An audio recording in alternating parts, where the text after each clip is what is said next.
Dragon Ball DAIMA Episode 10 Easter Eggs. This one is quite freaking heavy. Alright, let's start.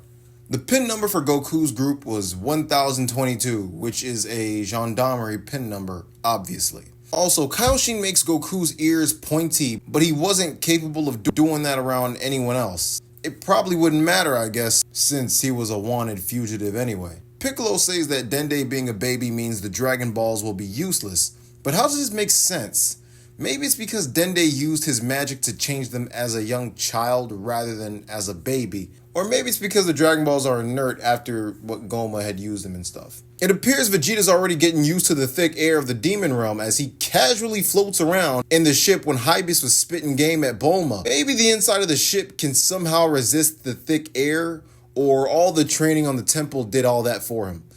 Hybius and Piccolo bring Vegeta's perverted nature to reality when he points out how Vegeta loves big boobs. Something many people have thought about since he knocked up Bulma way back in the day. Because of the Majin Buu parallels, I have to point out how the fight with Majin Buu and Tamagami 1 is structured similarly to Gohan vs. Dabra, where the fight is far from the main focus of the current plot. In the Buu arc, it was the tournament taking up screen time, and here it's Vegeta's desire for huge boobs.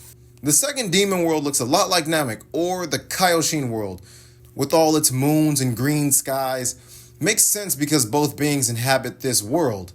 And unlike the third demon realm, the air isn't heavy, so they can fly the ship as fast as they want to without worrying about damage. Krakens are giant sea monsters that will swallow you whole if you fly really low. There's more information on them about how, and so as legend has it, they say they're so big, they're like moving islands. They got massive claws and all this other stuff. Goku tearing these planes up with the Nyoibo is right out of early Dragon Ball.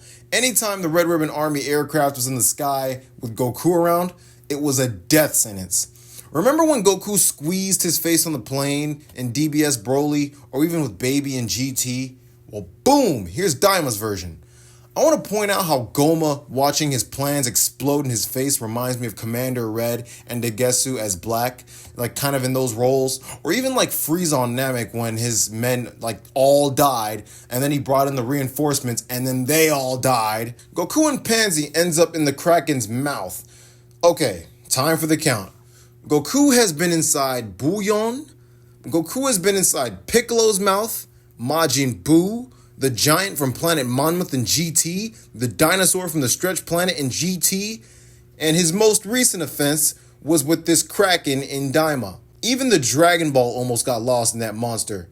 This is the third time a Dragon Ball has been inside of a creature's mouth. The other two times were from examples in GT that I just mentioned. This is the original home planet of the Namekians. The way Tamagami number 1 got into Majin Buu's face is real similar to how Majin Buu did to Gotenks, how the tables have changed and turned. And even the fight, now that I mention it, is structured a lot like that fight where he was just kind of toying with Gotenks the whole time. It's kind of funny, I just now noticed this as I was recording. Or when he outspeeds him, another thing I noticed was when he outspeeds him, it's like Goku and Frieza on Namek when Goku starts outspeeding him, or in GT with the 4-star dragon when the 4-star dragon starts outspeeding Goku. Kaioshin points out how the Namekians could have taken trees from this world to rebuild them on Namek, the one that Frieza blew up. So he must be referring to the new Namek, and if so, how the hell did they regrow the same Ajisa crops? They maybe just took the seeds. Who knows? Or, they do have magic, so then there's that. Before Goku ate the revive bug, he asked if they could fill up your belly. If you remember, also, I mentioned this in an earlier video a few episodes ago, but that was an ability that the Senzu had, and the evidence is right there on the screen. And with this, there's now 5 ways to heal people in Dragon Ball. The Senzu, Buu's magic, Dende's magic, Kibito's magic, and now the revive bugs, which tastes freaking gross. Piccolo mentioned that his father was the one who lived in the demon realm, which on the surface seems to be alluding to Piccolo Daimao, Great Demon King Piccolo, right? But he came from Kami after he had already gone to Earth. Plus, Kami rejoined bodies with Piccolo in the Cell Arc, so was Piccolo referring to Katatsu? otherwise known as the father of the nameless Namekian, who would go on to later become Kami and split himself into two, with the other half becoming Piccolo. That's the only way any of this would make sense. That it's Katatsu, right? The nameless Namekian's father. Bulma refers to Goku as Kakaroto or Kakarot for the first time in this episode. Man, Vegeta really rubbed off on her. I should probably rephrase that.